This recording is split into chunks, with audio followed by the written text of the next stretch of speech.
subscribe. Don't forget to comment. I'd love to read from you. Thank you. Hi guys, welcome to my channel.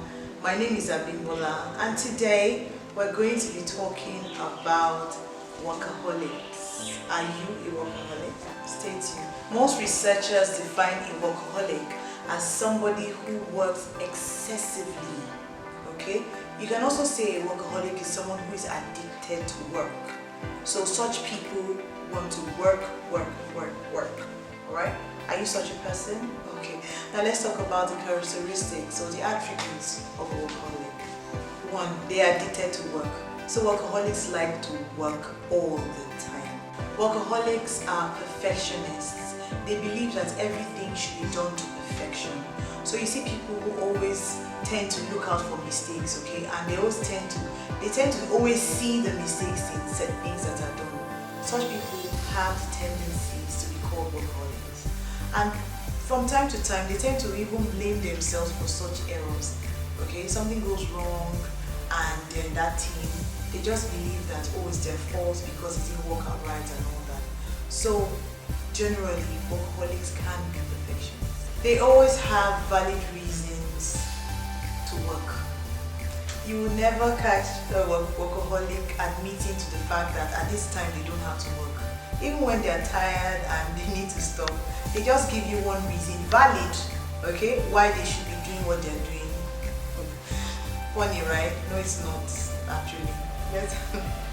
Another thing about workaholics is they panic about holidays. So holidays come in, they're like, I don't need this now. I have this to do, I have that to do, I have that those to do, I have to deliver this, I have to do that.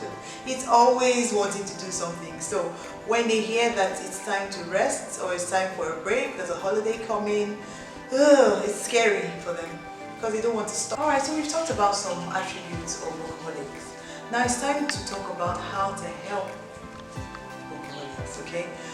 Yes, it is good to work, yes, it's good to work hard, but when it becomes excessive, you need to check it. When it becomes addictive, or when you become addicted, you need to check yourself. Now let's talk about ways that you can help yourself or help someone who is a workaholic. So you must have a personal life. Now, some people feel that working 7 days a week, 24 hours a day is the way to go. But that's not always the truth, okay? You must find time for your personal life. That means that you must have a plan. That means you must have a schedule and try to work or stick with your schedule. If you're a workaholic, you must plan. Don't allow yourself to be carried away with work all the time. Have a plan and stick to it. That also means that you must try to avoid multitasking all the time.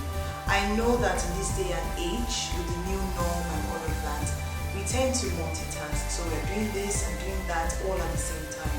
We must find a way to strike a balance so that we can relieve ourselves. Otherwise, you find out that you're doing so many things and you're probably not achieving anything at the end of the day.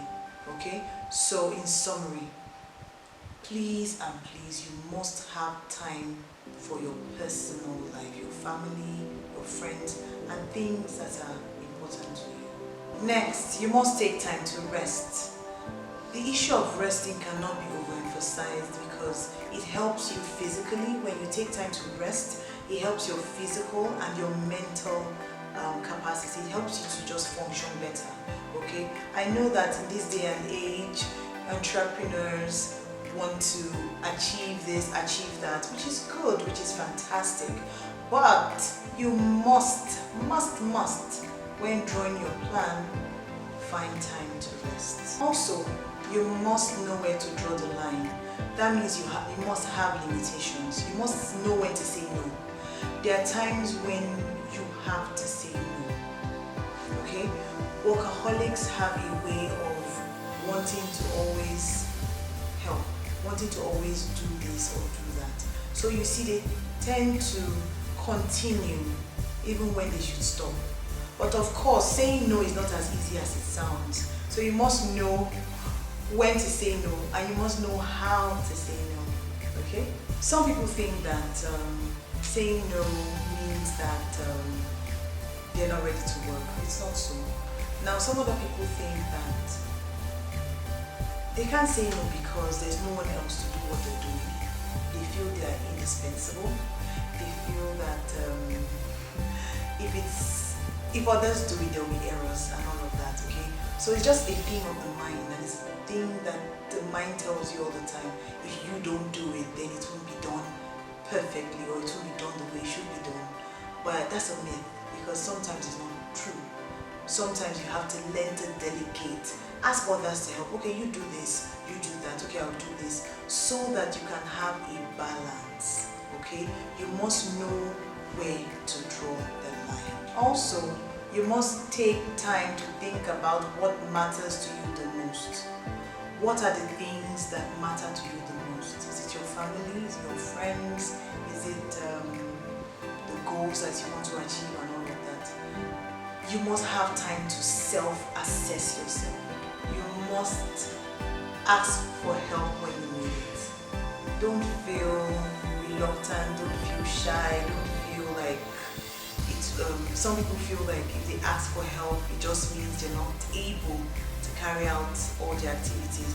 Now don't get me wrong, I'm not saying that you shouldn't work hard, no, that's not what I'm talking about. I'm saying that when it becomes excessive and you're not able to pull yourself away from your work, then you must find a way to express yourself. Tell people what you're going through. You must have a mentor, have a friend that you look up to. Speak out, let them understand what you're going through, because I realized that being in that bubble, being a workaholic, has a way of affecting you psychologically. Even though people don't believe that, they don't want to believe it, but it does have a way of affecting you psychologically. So what I'm saying is, talk to someone, find a way. Your friend, someone who is older than you, a mentor, somebody. Say your mind, say the things that bother you, and they will help you to reorganize yourself. They will help you. If they have to force you to take a break, they might have to force you, but not saying anything to anyone. Will just keep you in your shell, and then you just keep, going round and round and round, like being in a roller coaster, and you just find out that you never come out of it, and you get depressed. In fact, some people get depressed. Some workaholics are depressed because they want to stop, they want to take a break, but they just don't know how to. Finally, you must learn to work smart and not excessively. Okay? Don't worry, I'll be talking about how to work smart in my subsequent videos, so make sure you stay tuned. Thank you so much, guys, for joining me in today's episode. If you are new to my channel, please click on the red button to subscribe. And if you've been here all this while, I love you. Thank you, thank you, thank you. Bye.